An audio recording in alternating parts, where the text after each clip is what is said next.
अस्सलामुअलैकुम स्टूडेंट्स। आज हमारा ये दूसरा लेक्चर है न्यूमेरिकल्स का। बेसिकली हम फोकस तो 10th क्लास को कर रहे हैं, लेकिन मैंने आपसे कहा था कि ये जो भी न्यूमेरिकल्स हम कर रहे हैं ये 11th क्लास में भी मौजूद हैं। तो 10th क्लास के हिसाब से हमने दो ही टॉपिक्स के न्यूमेरिकल्स करने थे। एक पिछली वीडियो में बना चुका हूँ केमिकल इक्विलिब्रियम की, जो कि चैप्टर नंबर 1 है 10th केमिस्ट्री में, जबकि चैप्टर नंबर 7 है 11th केमिस्ट्री का chemical equilibrium.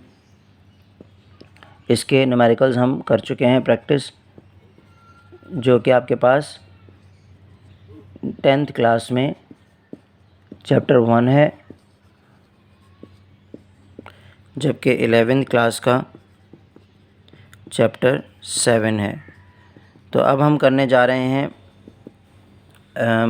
Acid base and salt, जो कि 10th में एसिड बेस एंड सॉल्ट जो है वो हमारे पास सेकंड चैप्टर है, जबकि 11th में ये चैप्टर नंबर 8 है। ठीक है, ये 10th क्लास में चैप्टर नंबर 10th में चैप्टर नंबर 2 है, जबकि 11th क्लास में ये हमारे पास चैप्टर नंबर 8 है। Now the numericals which are included in this chapter are of the topic pH। pH के न्यूमेरिकल्स हमारे पास इस टॉपिक से आते हैं, और pH की डेफिनेशन पहले हम देख लेते हैं। pH क्या है? pH इसकी डेफिनेशन, इसका फार्मूला ही है। अगर फार्मूला यानी कि वैसे तो दो डेफिनेशंस हैं इसकी। pH को हम दो तरह से डिफाइन करते हैं। अच्छा, इसमें एक बात याद रखिएगा, जो P है वो स्मॉल है और H कैपिटल है। ठीक है, इसको लिखने का तरीका ये है। तो pH की दो डेफिनेशंस हैं। एक तो है कि the concentration of hydrogen ions.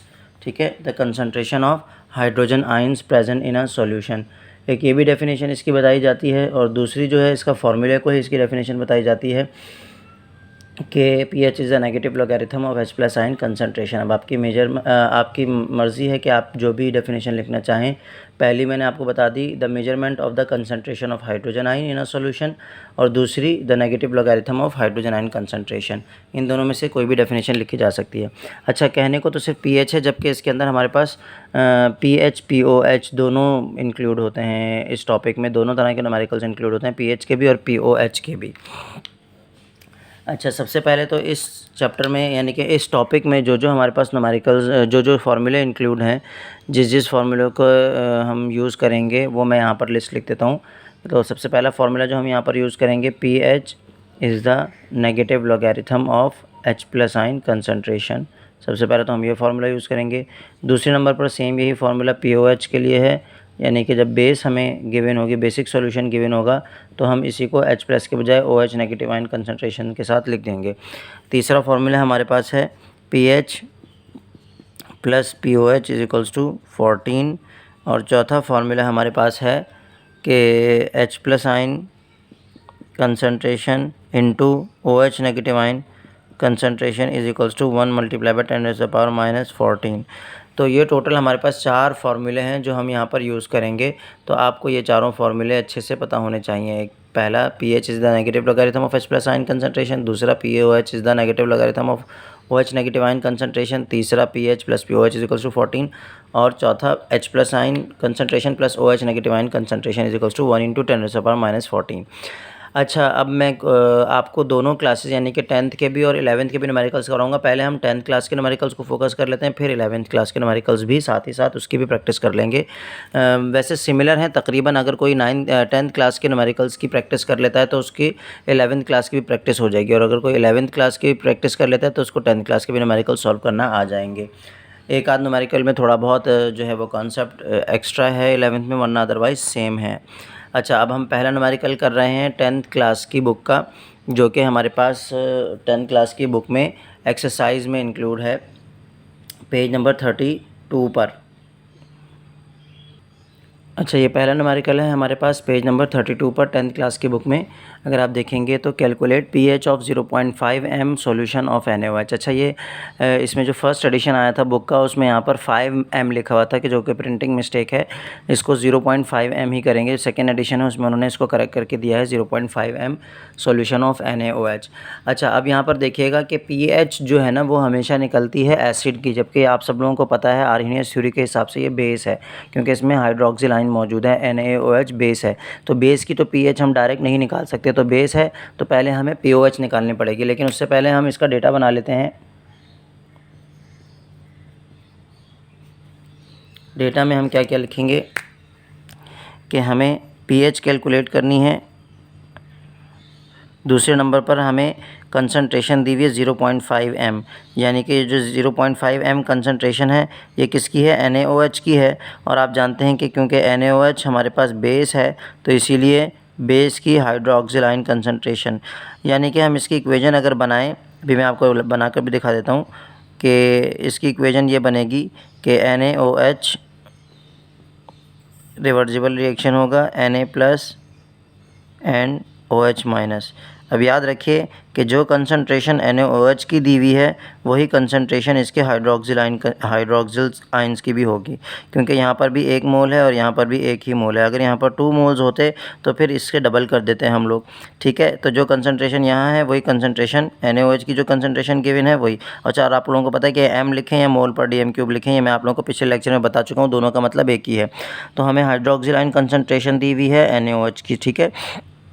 अब हमें निकालना pH है। अब सॉल्यूशन में हम क्या करेंगे, सॉल्यूशन में हम फार्मूला pH का डायरेक्ट यूज़ नहीं कर सकते, मैंने बताया आपको, क्योंकि हाइड्रोक्सिल आयन कंसंट्रेशन गिवन है। तो सबसे पहले तो हम POH निकाल लेंगे सॉल्यूशन में। आप लोगों को 4 फार्मूले बता चुका हूँ इस चैप्टर में, जो इस टॉपिक में जो इंक्लूड है उनमें से जो सेकंड फार्मूला था वो हम यूज़ करेंगे। तो यूजिंग फार्मूला, क्या है formula, POH is the negative logarithm of hydroxyl ion concentration. ये इसकी डेफिनेशन भी है POH की और फार्मूला भी यही है। पेपर में डेफिनेशन आए तो भी आपने यही लिखना है, POH is equals to minus log, और हाइड्रोक्सिल आयन कंसंट्रेशन की जगह आप क्या पुट कर देंगे, 0.5। अभी आप कैलकुलेटर से डायरेक्ट सॉल्व कर सकते हैं, कोई इतने मसले वाली बात नहीं है। तो मैं आप लोगों को कैलकुलेटर से सॉल्व करके दिखा देता हूँ। इसके पास हमारा जो आंसर आ रहा है कैलकुलेटर में, हमने क्या करना है, माइनस लॉग 0.5 और इसका आंसर आ जाएगा 0.301। यानी कि अगर मैं इसकी POH की वैल्यू लिखूं तो 0.30 आ रही है, ठीक है। आगे 1 लिखना इतना ज़रूरी नहीं है। अच्छा, pH और POH का कोई यूनिट नहीं होता, ठीक है। अब हमने POH निकाली, लेकिन असल हमें POH तो नहीं निकालना था, असल तो हमें क्या निकालना था, pH। तो अब हम क्या करेंगे, हम सेकंड फार्मूला यूज़ करेंगे फॉर। अब हेडिंग बनाना चाहें तो बना दें यहाँ पर भी कि फॉर pH। अब हम pH के लिए काम कर रहे हैं, तो फार्मूला क्या है pH का, pH is the negative logarithm of H+ ion concentration. Sorry, ये फार्मूला यूज़ नहीं कर सकते क्योंकि हमें H+ आयन कंसंट्रेशन तो गिवन नहीं है, तो इसलिए मजबूरन हमें तीसरा फार्मूला यूज़ करना पड़ेगा। वो तीसरा फार्मूला क्या है, pH plus POH is equals to 14। तो अब आप देख सकते हैं कि हमारे पास POH गिवन है, तो pH तो इधर ही रहेगा, इज़ इक्वल्स टू POH को उधर भेज देंगे, इधर प्लस का उधर जाके क्या हो जाएगा, माइनस का। और नेक्स्ट स्टेप में हम इसकी जगह इसकी वैल्यू पुट कर देंगे 14 माइनस 0.30। और फिर आप लोग जानते हैं कि इन दोनों को माइनस करने पर आंसर क्या आ जाएगा। अगर हम यहाँ पर इस तरह लिखें 14 माइनस 0.30, तो हमारे पास आंसर आ रहा है 13.7, ठीक है। तो हमारी pH की वैल्यू आ गई है 13.7। और आप ये देख सकते हैं यूनिट मैंने अभी बता दिया कि नहीं होता, ना POH का यूनिट होता है ना pH का, H+ आयन कंसंट्रेशन का होता है। M लिखें, कैपिटल M लिखें या मोल पर DM³ लिखें।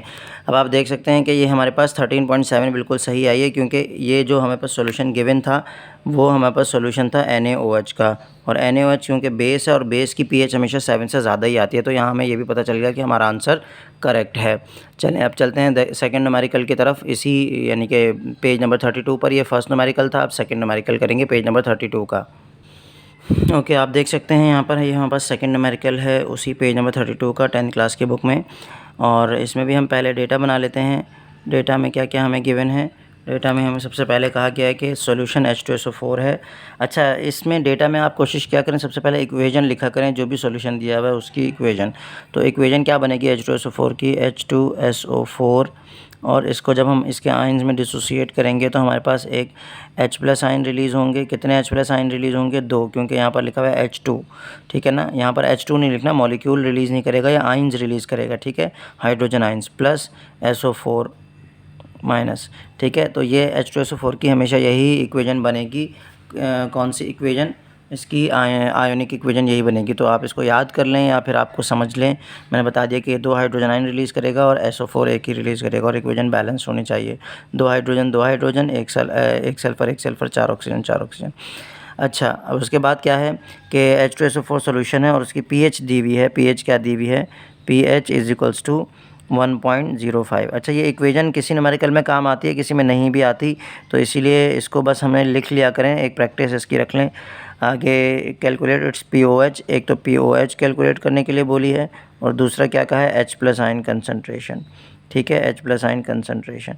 अब सबसे पहले हम क्या करेंगे? सबसे पहले हम POH तो कैलकुलेट नहीं कर सकते, क्योंकि POH कैलकुलेट करने के लिए हमें pH पता होनी चाहिए, या OH नेगेटिव आयन कंसंट्रेशन पता होनी चाहिए, ठीक है। बल्कि POH कैलकुलेट कर सकते हैं, सॉरी, pH की वैल्यू हमें दी हुई है 1.05। तो सही, यही सबसे आसान है। तो सबसे पहले हम क्या करेंगे? सॉल्यूशन में हम किसके लिए? फॉर POH के लिए काम कर रहे हैं। POH कैसे निकलेगी? POH pH + POH = 14, और pH = क्योंकि हमें pH गिवन है तो pH को दूसरी तरफ ले जाएंगे, POH इधर ही रहने देंगे। POH = 14 माइनस pH, और POH = 14 माइनस 1.05, और POH = इसको कैलकुलेट कर लेते हैं कैलकुलेटर से। 14 माइनस 1.05, ठीक है। तो ये हमारे पास आंसर आ गया 12.95। और फिर मैंने आपको बताया था कि इसमें कोई यूनिट नहीं होता, pH और POH का कोई यूनिट नहीं होता। अच्छा, आपके जहन में आ रहा होगा कि POH तो बेस का होता था, यहाँ तो ये एसिडिक सॉल्यूशन दिया हुआ है। तो एसिडिक सॉल्यूशन हो या बेसिक सॉल्यूशन है, एसिडिक सॉल्यूशन की pH भी होती है, POH भी होती है, दोनों होती हैं। और इसी तरह बेसिक सॉल्यूशन की भी pH भी होती है और POH भी होती हैं, बस वैल्यूज़ डिफ़र कर जाती हैं, ठीक है। वो एक अलग कॉन्सेप्ट है, वो अगर थ्योरी, जब मैं आप लोगों को लेक्चर रिकॉर्ड करूँगा थ्योरी का, तो उसमें इंशाल्लाह एक्सप्लेन कर दूँगा। फ़िलहाल हमारा एक टारगेट कंप्लीट हो चुका है, अब हमें दूसरा टारगेट कंप्लीट करना है, यानी कि H+ आयन कंसंट्रेशन निकालनी है। तो अब हम कैसे निकालेंगे H+ आयन कंसंट्रेशन? हम लिख देते हैं, पहले तो हेडिंग बना देते हैं, for H+ ion concentration. H+ ion concentration निकालने के लिए हमारे पास वही pH का फार्मूला यूज़ कर लेंगे हम। pH का फार्मूला क्या होता है? pH is the negative logarithm of H+ ion concentration. और अब आपको पता है कि हमें pH की वैल्यू गिवन है, तो pH की वैल्यू क्या लिखेंगे? pH की वैल्यू है 1.05, ये एज इट इज़ रहेगा, = minus log H+ ion concentration. अब यहाँ पर आप लोगों ने एक ध्यान रखना है कि हम सबसे पहले सिर्फ माइनस साइन को इधर भेज रहे हैं, यानी कि यहाँ समझ लें कि -1 लिखा हुआ है यहाँ पर, वो -1 इधर मल्टीप्लाई हो रहा है, उधर जाके डिवाइड हो जाएगा। यानी कि इसको हम इस तरह से लिख सकते हैं कि 1.05 डिवाइडेड बाय -1, लेकिन डिनोमिनेटर में 1 का कोई मतलब नहीं होता। और आपको पता है कि जब हमारे पास किसी भी डिनोमिनेटर में या न्यूमिनेटर में माइनस साइन लगा हुआ होता है, तो वो असल में दोनों वैल्यूज़ के साथ होता है, या सेंटर में हम उसको लिख देते हैं। तो इसीलिए यहाँ पर जो -1 है वो इधर आ जाएगा, किसके साथ? 1.05 के साथ। और 1 हम मल्टीप्लाई करके दिखाते नहीं हैं या डिवाइड करके दिखाते नहीं हैं, इसलिए हम डायरेक्ट क्या लिखेंगे? -1.05। और इसको आसान लफ्ज़ों में बोलूँ तो पहले स्टेप में हमने माइनस साइन सिर्फ माइनस साइन शिफ्ट करना है। -1.05 = लॉग H+ आयन कंसंट्रेशन। और फिर सेकेंड स्टेप में हम लॉग को भी शिफ्ट करेंगे लेफ़्ट साइड पर, और लॉग आपको पता है कि जब शिफ्ट होता है तो वो एंटी लॉग बन जाता है। तो हमारे पास क्या हो जाएगा कि anti log of -1.05 = H+ ion concentration. और फिर हम इसको पलट के लिख देते हैं, या कैलकुलेट भी कर लेते हैं साथ के साथ, कि हमारे पास क्या होगा एंटी लॉग निकालना है हमने -1.05 का, और आपको पता होना चाहिए कि एंटी लॉग कैसे निकलता है। शिफ्ट का बटन प्रेस करेंगे, फिर लॉग का बटन प्रेस करेंगे, और फिर उसके बाद हमारे पास क्या वैल्यू थी, -1.05। असल में एंटी लॉग का मतलब बेस 10 होता है, तो आप देख सकते हैं यहाँ पर बेस 10 आ गया है। -1.05 इज इक्वल्स टू आंसर आ गया 0.089। ठीक है, तो मैं इसको शिफ्ट भी कर दे रहा हूँ लेफ़्ट साइड से राइट साइड पर, और आंसर हमारे पास क्या आया था, 0.089। ठीक है, ये हमारे पास H+ आयन कंसंट्रेशन की वैल्यू आ गई। मैंने इसको शिफ्ट भी कर दिया है, और मतलब इक्वेशन को रोटेट भी कर दिया, राइट को लेफ़्ट और लेफ़्ट को राइट बना दिया। और आपको पता है H+ आयन कंसंट्रेशन का जो यूनिट होता है वो हमारे पास या तो हम कैपिटल M लिख देते हैं या मोल पर डी m³ लिख देते हैं, आपकी मर्ज़ी। आप चाहें तो सिर्फ कैपिटल M लिख दीजिएगा, मैंने मोल पर डी m³ लिख दिया है आपको समझाने के लिए। तो ये हमारे पास इसका भी आंसर आ चुका है। तो यहाँ पर आंसर्स लिख दिया करें, इस तरह आंसर्स को बॉक्स में क्लोज़ करके ना आंसर लिख दिया करें, इससे एक अच्छा इंप्रेशन आता है। अब चलते हैं अगले न्यूमेरिकल की तरफ। इसी पेज नंबर 32 का ही 10th क्लास का आखिरी न्यूमेरिकल है, न्यूमेरिकल नंबर 3। ओके, ये पेज नंबर 32 का आखिरी न्यूमेरिकल है। अच्छा, इसमें हमें ये आसान न्यूमेरिकल है वैसे तो, लेकिन इसमें मुझे 2-3 कॉन्सेप्ट देने थे, इसलिए मैंने न्यूमेरिकल लिख दिया है। डेटा में सबसे पहले तो मैंने आपसे कहा था कि इक्वेशन लिख देते हैं, लेकिन यहाँ सॉल्यूशन का नाम ही नहीं बताया हुआ, तो हम इक्वेशन नहीं लिखेंगे, और हम डायरेक्ट क्या लिखेंगे कि हमारे पास हाइड्रोजन आयन कंसंट्रेशन जो है वो हमें गिवन है H+ आयन कंसंट्रेशन। इसको हम इस तरह से, सिंबल इसका जो होता है मैंने बताया था ना, स्क्वायर ब्रैकेट जो है वो कंसंट्रेशन को शो करता है। तो हाइड्रोजन आयन मतलब जो अंदर H+ हमने लिख दिया, कंसंट्रेशन के लिए स्क्वायर ब्रैकेट कितनी दी है, 1 × 10⁻⁻8, और यूनिट आप देखें इन्होंने यहाँ पर मोल पर dm³ लिखा हुआ है, आप कैपिटल M भी लिख सकते हैं, मर्ज़ी आपकी। और pH इन्होंने पूछी हुई है। तो ये तो बिल्कुल सिंपल सा न्यूमेरिकल है। सेक्शन बी में इसका आना थोड़ा मुश्किल है, सेक्शन ए में पूछा जा सकता है। अब सॉल्यूशन में हम क्या करेंगे, सिंपल हमने pH का फॉर्मूला लगाना है कि pH is the negative logarithm of H+ ion concentration, और यहाँ पर हम क्या निकाल लेंगे, सीधा सीधा सा एक स्टेप में हमारा आंसर आ जाएगा। Is the H+ ion concentration की जगह हम क्या लिख देंगे, 1 × 10⁻⁻8, और साइंटिफिक कैलकुलेटर हमारे पास मौजूद होगा। तो हम इसको कैलकुलेट किस तरह से करेंगे, इसको हम कैलकुलेट करेंगे, minus sign as it is आ जाएगा, लॉग का साइन एज इट इज़ आ जाएगा, 1 × 10⁻⁻, पावर का बटन यहाँ पर मौजूद है, -8। ठीक है, तो सॉरी, इस ब्रैकेट को आगे ले जाकर क्लोज़ करना है। तो ये हमारे पास क्या आंसर आ गया, 8 आंसर आया। अच्छा, अब आपको नज़र आ रहा है कि ये 8 आंसर आया। अब मैं आपको बताऊं कि MCQs में आया तो आप डायरेक्ट भी पता लगा सकते हैं, कोई यूनिट नहीं होता इसका। अच्छा, डायरेक्ट भी पता लगा सकते हैं, क्या पता लगा सकते हैं कि इसका आंसर क्या आ सकता है MCQs में। अब देखें, लेकिन उसके लिए कंडीशन क्या है कि यहाँ पर 1 होना चाहिए। अगर यहाँ पर 1 है, H+ आयन कंसंट्रेशन है, सबसे पहली बात कि H+ आयन कंसंट्रेशन है। दूसरी बात, अगर यहाँ पर 1 है तो फिर जो भी पावर लिखी हुई होगी ना, वही हमारे पास pH आएगी, यानी कि पॉजिटिव साइन के साथ। पावर नेगेटिव है तो पॉजिटिव साइन के साथ pH की वैल्यू आएगी। लेट सपोज अगर हमारे पास लिखा है 1 × 10⁻⁻5 लिखा हुआ है, तो अब यहाँ pH होगी 5। ठीक है, ये pH क्या होगी, 5। H+ आयन कंसंट्रेशन अगर ये मौजूद है हमारे पास। इसी तरह अगर लिखा है 1, लेकिन यहाँ 1 होना ज़रूरी है। 1 × 10⁻⁻6 लिखा हुआ है तो pH 6 होगी। 1 × 10⁻⁻12 लिखा हुआ है तो pH भी क्या होगी, 12 होगी। ठीक है, और यकीनन वो pH 12 है तो बेसिक सॉल्यूशन होगा। अच्छा, यहाँ तक मैं आप लोगों को गाइड कर चुका हूँ। अब ये तो थे सिंपल से न्यूमेरिकल्स। हाँ, बाज़ मरतबा ये होता है कि आप सेक्शन बी में ही न्यूमेरिकल आ जाता है, आपको इतने कम स्टेप्स करते हुए अजीब सा लग रहा होता है, तो आप इसमें स्टेप्स बढ़ा भी सकते हैं इसके लॉग को कैलकुलेट करते हुए।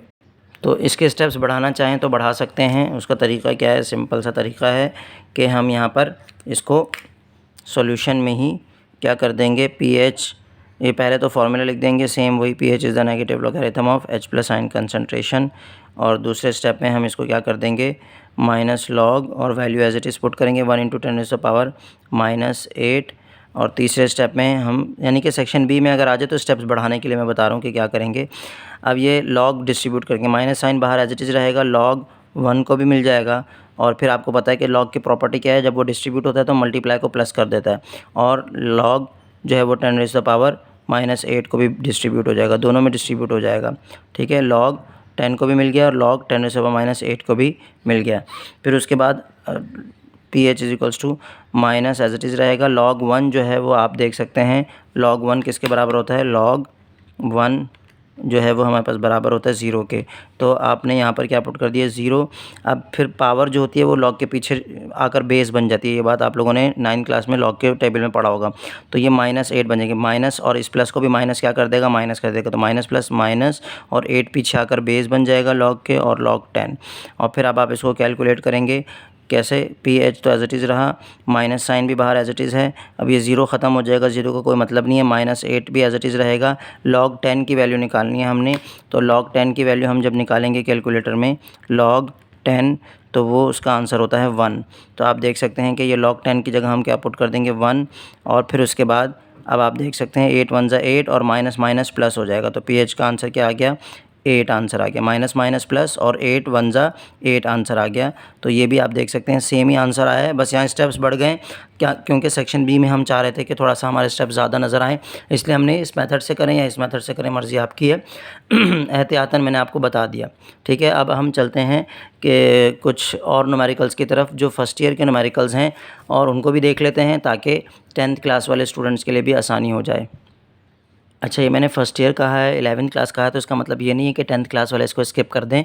10th क्लास में भी इस तरह के न्यूमेरिकल्स आते हैं, क्योंकि सॉल्व्ड एग्जांपल्स अगर आप देखेंगे अपने बुक में पीछे, तो वहाँ सॉल्व्ड एग्जांपल्स में पेज नंबर 15 है आई थिंक, वहाँ पर इस तरह के न्यूमेरिकल्स भी आप लोगों को गिवन हैं, थोड़े डिफ़िकल्ट हैं ये अनसॉल्व्ड न्यूमेरिकल्स के मुकाबले में। तो इसीलिए 10th क्लास के स्टूडेंट्स भी इसको तवज्जो से सुने तो ज़्यादा अच्छी बात है, उनकी अच्छे से प्रैक्टिस हो जाएगी। अच्छा, यहाँ पर मैंने क्वेश्चन नंबर 2 लिखा है 11th क्लास में, पेज नंबर 180 पर मौजूद है न्यूमेरिकल्स। न्यूमेरिकल नंबर 2 मैं पहले करवा रहा हूँ, 1 थोड़ा सा डिफ़िकल्ट है, पहले 2 और 3 कर लेंगे फिर 1 करेंगे। 3 न्यूमेरिकल्स हैं यहाँ पर भी, तो पहले न्यूमेरिकल नंबर 2 कर रहे हैं हम। तो डेटा बनाते हैं इसका। न्यूमेरिकल नंबर 2 में क्या कहा हुआ है, the hydroxide ion concentration in an antiseptic.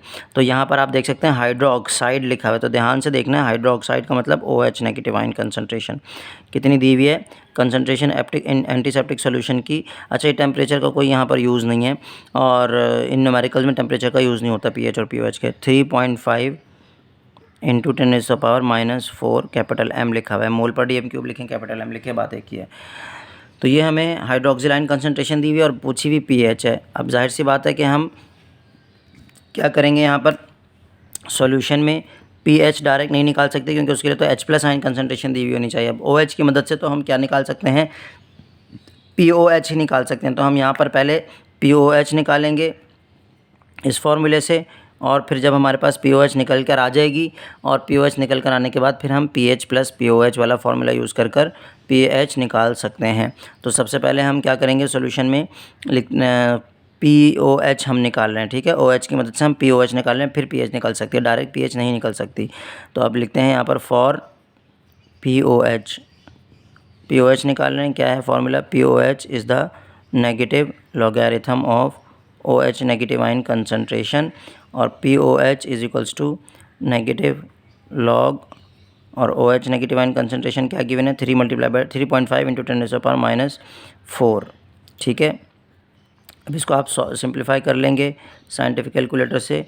Scientific calculator में जब आप इसको सिंप्लीफाई करेंगे तो माइनस लॉग और 3.5 इंटू 10⁻⁻4 और ब्रैकेट क्लोज़ कर देंगे, और ये हमारे पास आंसर आ गया है 3.45, ठीक है। जो हमने वैल्यू पुट की 3.455 लिखा हुआ है, लेकिन आप खाली 3.45 भी लिख दें तो काफ़ी हेड्स ओके।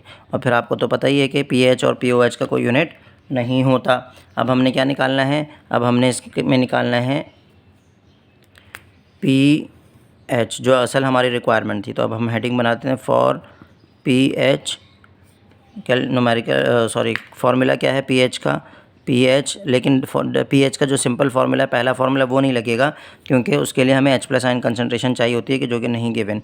हम लगाएंगे PH + POH वाला formula is equals to 14। PH हमने निकालना है तो वो लेफ़्ट साइड पर ही रहेगी, POH हमें पता है, उसको राइट साइड पर भेजेंगे, इधर प्लस के उधर जाके माइनस हो जाएगा ये value. PH is equals to 14 minus POH की वैल्यू क्या निकली है 3.45, और फिर आप इसको 14 में से माइनस कर दें, 14 माइनस 3.45, तो हमारे पास आंसर आ रहा है 10.55, ठीक है। तो आपकी बुक में 10.54 लिखा हुआ है, यहाँ पर 10.55 आ रहा है, इतना फ़र्क चलता है, कोई मसला नहीं है। पीएच का कोई यूनिट नहीं होता। और आप देख सकते हैं क्योंकि बेसिक सॉल्यूशन था and basic solution hydroxide ion concentration given थी, इसीलिए पीएच की वैल्यू 7 से ज़्यादा आई है। अच्छा, अब चलते हैं अगले न्यूमेरिकल की तरफ। ओके, इस न्यूमेरिकल में आप देख सकते हैं कि आपको H प्लस आइन OH नेगेटिव आइन दोनों कंसंट्रेशन निकालने के लिए कहा गया है और पीएच वैल्यू दी हुई है। डेटा बना लेते हैं इसका। डेटा में हमें H प्लस आइन व्हाट इज़ द कंसंट्रेशन, यानी कि वही H प्लस आइन कंसंट्रेशन हमें निकालनी है, OH नेगेटिव आइन कंसंट्रेशन भी हमें निकालनी है और pH की वैल्यू हमें गिवन है 5.6। ठीक है। अच्छा, अब यहाँ पर भी हम इक्वेशन नहीं बना सकते क्योंकि सॉल्यूशन का नाम नहीं बताया हुआ, तो डायरेक्ट हम काम करेंगे किस तरह से कि सॉल्यूशन में हम सबसे पहले लिख देंगे हम क्या चीज़ फाइंड आउट करें। पीएच के थ्रू हम H प्लस आयन कंसंट्रेशन निकाल सकते हैं, OH नहीं निकाल सकते। तो हम for H plus ion concentration की हेडिंग बना देंगे और फिर यहाँ पर फॉर्मूला लिखेंगे कौन सा, pH is the negative logarithm of H plus ion concentration. ठीक है। और यहाँ पर फिर हम pH की जगह pH की वैल्यू पुट कर देंगे 5.6। तरीका मैं आप लोगों को बता चुका हूँ। और नेक्स्ट स्टेप में हमने सिर्फ माइनस साइन को भेजना है, तो -5.6 is equals to log H plus ion concentration. और नेक्स्ट स्टेप में लॉग लेफ़्ट साइड पर जाकर क्या बन जाएगा, एंटी लॉग ऑफ -5.6 निकालना है हमें। और फिर हम इसको कैलकुलेटर से सिंप्लीफाई करेंगे। एंटी लॉग मैंने बताया था कैसे आता है, आपने शिफ्ट का बटन प्रेस करके जब लॉग का बटन प्रेस करेंगे तो बेस 10 आ जाएगी जिसको हम एंटी लॉग कहते हैं। और फिर -5.6 एज इट इज़ लिख देंगे आप, -5.6। तो ये हमारे पास आंसर आ रहा है 2.51, मतलब 1 लिखना ज़रूरी नहीं है, 2.5 राउंड ऑफ कर देंगे इंटू 10⁻⁻6। तो लिख देते हैं 2.5। अच्छा, मैं इसको पलट भी दे रहा हूँ, साथ साथ लेफ़्ट को राइट और राइट को लेफ़्ट भी बना दे रहा हूँ क्योंकि हमें जो वैल्यू होती है वो हमेशा राइट साइड पर लिखते हैं हम।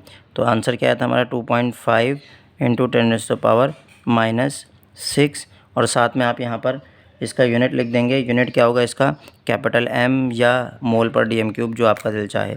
तो ये हमारे पास पहला आंसर हो गया। अच्छा, बुक में जो आंसर्स लिखे हैं उसमें उन्होंने प्रिंटिंग मिस्टेक है, वहाँ उन्होंने गलती से पीएच लिख दिया यहाँ पर आंसर में, जबकि पीएच तो हमें गिवन है, H प्लस आयन कंसंट्रेशन उन्होंने पूछी हुई, तो हेडिंग जो है वो आप H प्लस आयन कंसंट्रेशन की ही डालेंगे। अच्छा, अब हमें नेक्स्ट चीज़ क्या, मतलब जो आपका आंसर है वो H प्लस आयन कंसंट्रेशन है, वो पीएच नहीं है, पीएच तो गिवन थी। अब नेक्स्ट आपने क्या निकालना है, आंसर यही गिवन है। ठीक है। अच्छा, नेक्स्ट हमारे पास है for OH negative ion concentration. तो अब तो दो बातें हो सकती हैं कि या तो हम क्या करें, या तो हम H प्लस आयन कंसंट्रेशन हमारे पास, मतलब pH हमारे पास मौजूद है, pH की मदद से हम पहले POH निकालें, POH निकल जाएगी तो फिर इसी तरीके से हम OH नेगेटिव आयन कंसंट्रेशन निकाल सकते हैं। वरना मैंने आप लोगों को एक लास्ट फार्मूला लिखवाया था, जब मैंने शुरू में सबसे पहले लेक्चर के शुरू में जब फार्मूले बताए थे वहाँ मैंने एक फार्मूला लिखवाया था। वो फार्मूला क्या था, H plus ion concentration into formula number 4 था ये, OH negative ion concentration is equals to 1 into 10⁻⁻14। इस फार्मूले से हम डायरेक्ट निकाल सकते हैं। H प्लस आयन कंसंट्रेशन हमें गिवन है, इसको राइट साइड पर भेज देंगे। OH नेगेटिव आयन कंसंट्रेशन हमें निकालनी है, इसको सेपरेट करेंगे। OH negative ion concentration separate हो गई। अब ये 1 इंटू 10⁻⁻14 राइट साइड पर पहले से ही था, ये इधर मल्टीप्लाई हो रही थी, H प्लस आयन कंसंट्रेशन इधर आकर डिवाइड हो जाएगी। और नेक्स्ट स्टेप में हम H प्लस आयन कंसंट्रेशन की जगह उसकी वैल्यू पुट कर देंगे। क्या है value, 1 into 10⁻⁻14 divided by H plus ion concentration की वैल्यू हमारी निकली है 2.5 इंटू 10⁻⁻6। अब इन दोनों को डिवाइड करना है। डिवाइड करने का तरीका क्या है कि आपने ये फ्रैक्शन वाला बटन प्रेस किया, 1 इंटू 10⁻⁻14 और डिवाइडेड बाय, अच्छा, डिवाइड का बटन आप जब प्रेस किया तो या तो आप पूरा लिख दें 2.5, वरना जो आपने पिछला, अगर आप AC का बटन दबाते रहते हैं तो पिछला आंसर आपका सेफ ही रहता है। जब तक जो लास्ट आंसर था हमारा वो यही तो निकला था, तो मैं इधर आंसर वाला बटन प्रेस करूँगा तो इसका मतलब जो लास्ट मेरा आंसर आया था वो इधर उन्होंने खुद ब खुद कंप्यूटर ने फिल कर दिया है। इज इक्वल्स टू प्रेस करूँगा तो मेरा आंसर आ गया है 3.98 और राउंड ऑफ करके 3.98, क्योंकि 5 से छोटी वैल्यूज़ हैं आगे वो सारी स्किप हो जाएंगी। 3.98 इंटू 10⁻⁻9। ठीक है, 3.98 इंटू 10⁻⁻⁹ ठीक है। और यूनिट इसका भी वही कैपिटल M लिख दें या मोल पर DM³ लिख दें, आपकी मर्ज़ी है। तो ये न्यूमेरिकल भी हमारे पास सिंप्लीफाई हो गया। यहाँ पर हमने एक नया फार्मूला यूज़ किया जो अब से पहले नहीं यूज़ किया था, तो इसलिए इसको अच्छे से प्रैक्टिस कर लीजिएगा। और बाकी मैंने आपको कैलकुलेटर में भी बता दिया एक नया फंक्शन। चलते हैं अब आखिरी न्यूमेरिकल की तरफ आज के लेक्चर के, numerical number 1 of 11th class. Okay students, ये आखिरी न्यूमेरिकल है, ये थोड़ा डिफ़िकल्ट था इसलिए मैंने इसको लास्ट में रखा था। बाकी सॉल्व्ड एग्जांपल्स 10th क्लास की बुक में भी हैं और 11th क्लास की बुक में भी, आप वहाँ से उनकी प्रैक्टिस कर सकते हैं। ये अनसॉल्व्ड प्रॉब्लम्स थे न्यूमेरिकल्स। पेज नंबर 180 पर मौजूद है क्लास 11th के, और क्लास 10th के पेज नंबर 32 पर। अच्छा, अब प्रॉब्लम ये है कि यहाँ पर हमें डेटा जो बन रहा है, डेटा में मैं सबसे पहले सबसे आखिरी बात लिख देता हूँ क्योंकि उसी पे सारी बात डिपेंड करती है। सबसे आखिरी बात क्या है कि पीएच हमें कैलकुलेट करनी है। अच्छा, सॉल्यूशन हमें दिया हुआ है, मैंने कहा था कि इक्वेशन बना लिया करें। तो सॉल्यूशन HCl का गिवन है, तो HCl की इक्वेशन क्या बन जाएगी, H प्लस Cl-। ठीक है। अब यहाँ पर इन्होंने क्या किया है कि जो कंसंट्रेशन HCl की होगी वही H प्लस की कंसंट्रेशन होगी, वही Cl की होगी, तो उससे कोई प्रॉब्लम नहीं है। pH कैलकुलेट करनी है, H plus ion concentration given होनी चाहिए क्योंकि pH का फॉर्मूला होता है pH is the negative logarithm of H plus ion concentration. ठीक है, pH का फॉर्मूला क्या होता है, pH is the negative logarithm of H plus ion concentration. तो सीधी सी H प्लस आयन कंसंट्रेशन दे दें, एसिड है और एसिड में से H प्लस ही निकलेगा, बेस में से OH निकलता है। तो H प्लस आयन कंसंट्रेशन अगर दे देते सीधी से, तो हम फॉर्मूले में पुट करके ये सिंपल सा न्यूमेरिकल होता है। लेकिन उन्होंने क्या किया, H प्लस आयन कंसंट्रेशन देने के बजाय उन्होंने दिया है HCl का मास दिया है एक, तो ठीक है 1.48 ग्राम, और ये टेम्परेचर किसी काम का नहीं होता, मैंने कहा था न्यूमेरिकल्स में। और वॉल्यूम ऑफ सॉल्यूशन जो दिया है, टोटल सॉल्यूशन, उन्होंने कहा कि HCl का इतना मास जो था वो हमने डिज़ोल्व किया वाटर में, और टोटल सॉल्यूशन हमारे पास 750 cm³ बना। तो अब आप ये, अगर आपने थोड़ा सा भी पिछले टॉपिक्स को अच्छे से पढ़ा है, पिछले चैप्टर्स को, पिछले क्लासेस में, तो वहाँ आपको ये बताया गया था कि अगर हमारे पास जो कंसंट्रेशन है, कंसंट्रेशन यानी कि कंसंट्रेशन की लिए ब्रैकेट बन रही है ना, कंसंट्रेशन, और कंसंट्रेशन को हम मोलैरिटी भी कहते हैं। और मोलैरिटी का फॉर्मूला या मोलैरिटी की डेफिनेशन आपने पढ़ी थी कि वो क्या होती है, number of moles per DM³ of solution, ठीक है, या litre of solution, DM³ of solution. तो अगर हम देखें कि हमारे पास मोलैरिटी यानी कि H प्लस आयन कंसंट्रेशन यानी कि HCl की अगर हमें कंसंट्रेशन गिवन होगी वही H प्लस की कंसंट्रेशन होगी, ठीक है ना। या इसको हम बिल्कुल एंड से चलते हैं कि हमें H प्लस आयन कंसंट्रेशन चाहिए, तो H प्लस आयन कंसंट्रेशन की H प्लस आयन की कंसंट्रेशन कहाँ से आएगी, HCl से आएगी। HCl की कंसंट्रेशन पता हो तो वही H प्लस की भी कंसंट्रेशन है। HCl की कंसंट्रेशन मतलब HCl की मोलैरिटी। HCl की मोलैरिटी इन्होंने यहाँ पर नहीं दी, मोलैरिटी देने के बजाय उन्होंने मास दे दिया। आपको पता है मास से हम मोल निकाल सकते हैं, मास दे दिया है। और दूसरा इन्होंने वॉल्यूम जो यहाँ पर DM³ में होता था उसकी जगह उन्होंने CM³ में दिया हुआ है, हम CM³ को DM³ में कन्वर्ट कर सकते हैं, वो कोई प्रॉब्लम नहीं है। तो अब सबसे पहला काम हमें यहाँ क्या करना पड़ेगा, यहाँ सबसे पहला काम हमें मोलैरिटी यानी कि H plus ion concentration calculate करनी होगी, ठीक है। तो अब हम सबसे पहले काम कर रहे हैं सॉल्यूशन में, किसके लिए, for concentration H plus ion concentration of for H plus ion concentration, सही है। H प्लस आयन कंसंट्रेशन के लिए हम काम कर रहे हैं। तो H प्लस आयन कंसंट्रेशन के लिए हमें मोलैरिटी निकालनी है HCl की। तो सिंपल मोलैरिटी का जो फॉर्मूला होता है, मोलैरिटी किसकी मोलैरिटी है, ये बेसिकली ये H प्लस आयन कंसंट्रेशन की मोलैरिटी है, क्योंकि HCl की जो मोलैरिटी होगी वही H प्लस आयन कंसंट्रेशन की मोलैरिटी होगी। तो molarity is equals to, molarity का एक बड़ा फार्मूला हमने पढ़ा था जिसमें CM³ में अगर वैल्यू गिवन हो तो वो वाला फार्मूला यूज़ करते हैं, और मोल्स की जगह मास अगर गिवन हो तो हम फार्मूला, वरना अदरवाइज़ मैं आपको चलो बता देता हूँ कि हमारे पास number of moles per DM³ of solution, असल तो ये है फार्मूला। लेकिन अगर हमें नंबर ऑफ़ मोल्स ना गिवन हो, नंबर ऑफ़ मोल्स की जगह क्या गिवन हो, मास, तो नंबर ऑफ़ मोल्स का फार्मूला ओपन कर देंगे। नंबर ऑफ़ मोल्स का क्या फार्मूला होता है, मास अपॉन मोलर मास। यहाँ पर हमने इसको ओपन कर दिया, और DM³ से CM³ से DM³ में कन्वर्ट करने के लिए 1000 से डिवाइड करते हैं। तो यहाँ पे हम इसको 1000 से डिवाइड, मतलब CM³ की जो वैल्यू है हमें तो CM³ में गिवन है, DM³ में नहीं गिवन, ठीक है। तो CM³ को DM³ में कन्वर्ट करने के लिए 1000 से डिवाइड करते हैं। तो अगर मैं इस पूरे फार्मूले को तरीके से लिखूँ तो मेरे पास फार्मूला कुछ इस तरह का बनेगा कि मास अपॉन मोलर मास, जो नीचे डिनोमिनेटर में था चौथे नंबर पर 1000, वो ऊपर आ जाएगा और फर्स्ट वैल्यू पर शिफ्ट हो जाएगा और divided by cm³ of solution. तो ये भी फार्मूला आपकी बुक्स में लिखा हुआ होता है, अगर आप कहीं पर देखें तो आपको ये नज़र आ ही जाएगा अपने न्यूमेरिकल्स में। तो H+ आयन कंसंट्रेशन हमारे पास क्या आने वाली है, मास हमें HCl का गिवन है 1.48 और आपको पता है मॉलिक्यूलर मास HCl का क्या होता है, Cl का 35.5 और हाइड्रोजन का 1, तो 35.5 + 1 कितना हो जाएगा 36.5 multiply by 1000 divided by cm³ कितना दिया हुआ है 75। ये 1000 क्यों आया यहाँ पर, cm³ को dm³ में कन्वर्ट करने के लिए। अब यहाँ पर हम कैलकुलेटर से इसको सिंप्लीफाई कर लेते हैं। सबसे पहले तो हमने फ्रैक्शन का बटन प्रेस करेंगे। फ्रैक्शन का बटन प्रेस करने के बाद 1.48 है, 1.48 मल्टीप्लाई बाय 1000, ठीक है। दोनों न्यूमिनेटर्स को हमने लिख दिया। फिर डिनोमिनेटर में आ जाएंगे 36.5 मल्टीप्लाई बाय 750, ठीक है 750। तो ये टोटल हमने इसको सिंप्लीफाई कर देना है। हमारे पास आंसर आ रहा है 0.054, ठीक है।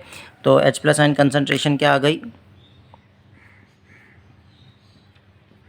0.054। अब चाहें तो आप कैपिटल M लिखें, चाहे तो आप जो है वो मोल पर dm³ लिखें, लेकिन आप लोगों को पता है कि ये हमारे पास HCl की कंसंट्रेशन आई है, लेकिन हमें पता है कि जो HCl की कंसंट्रेशन होगी वही H+ की होगी, क्योंकि यहाँ पर नंबर मोल 1 है, नंबर ऑफ़ मोल यहाँ पर भी 1 है, दोनों जगह 1 1 है, तो इसीलिए अब तो कुछ भी नहीं बचा। अब सिंपल सा हमारा 2 स्टेप्स रह गए हैं, वो मैं यहाँ पर इसको सिंप्लीफाई कर देता हूँ।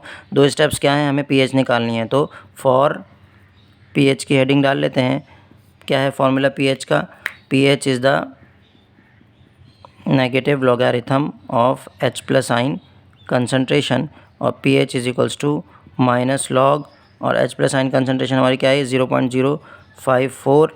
और फिर हम इसको कैलकुलेटर से सिंप्लीफाई कर लेंगे। कैसे कि मैंने बताया था ना कि AC का बटन दबाएंगे तो ये वाला आंसर सेफ़ रहेगा, क्योंकि ये आंसर हमें दोबारा यूज़ करना, हमने AC का बटन दबाया। बाकी फिर हम लिखेंगे -log और फिर हमने आंसर लिख देना, यानी कि जो पिछला आंसर था वही हमने यहाँ पर पुट करना है। ब्रैकेट क्लोज कर देंगे, इज इक्वल्स टू 1.26 आंसर आ गया। आप देख सकते हैं आपकी बुक में भी यही आंसर है 1.26, ठीक है। तो pH इज इक्वल्स टू 1.26, ठीक है। इसका कोई यूनिट नहीं होता pH का। तो ये था बेसिकली हमारा टॉपिक जो कंप्लीट कर दिया मैंने आज। और बाकी आप अगर 10th क्लास के स्टूडेंट्स, ये दो टॉपिक से मैंने न्यूमेरिकल्स बताए, इन 2 टॉपिक्स को अच्छे से कवर करके चले जाते हैं तो उनके तमाम न्यूमेरिकल्स हो जाएंगे। और इसके अलावा IUPAC नेमिंग, तो तकरीबन 3 से 4 सवाल आपके जो है वो कवर हो जाएंगे इन्हीं टॉपिक्स से। बाकी फ़र्स्ट ईयर वालों के लिए इंशाल्लाह मैं और न्यूमेरिकल्स के जो क्वेश्चंस हैं वो अपडेट करता रहूँगा। मैंने फ़र्स्ट ईयर वालों को भी 3 टॉपिक्स कवर करवा दिए हैं। एक स्टिशियोमेट्री के जो लिमिटिंग रिएक्टेंट के न्यूमेरिकल्स थे वो करवाए हैं। दूसरा मैंने जो KC और QC यानी कि केमिकल इक्विलिब्रियम के न्यूमेरिकल्स करवाए हैं। और तीसरा मैंने एसिड बेस एंड सॉल्ट के न्यूमेरिकल्स करवा दिए हैं फर्स्ट ईयर वालों के लिए। बाकी चैप्टर्स के भी इंशाल्लाह न्यूमेरिकल साथ साथ मैं अपलोड करता रहूँगा। थैंक यू सो मच, मिलते हैं अगले लेक्चर में। अल्लाह हाफिज़।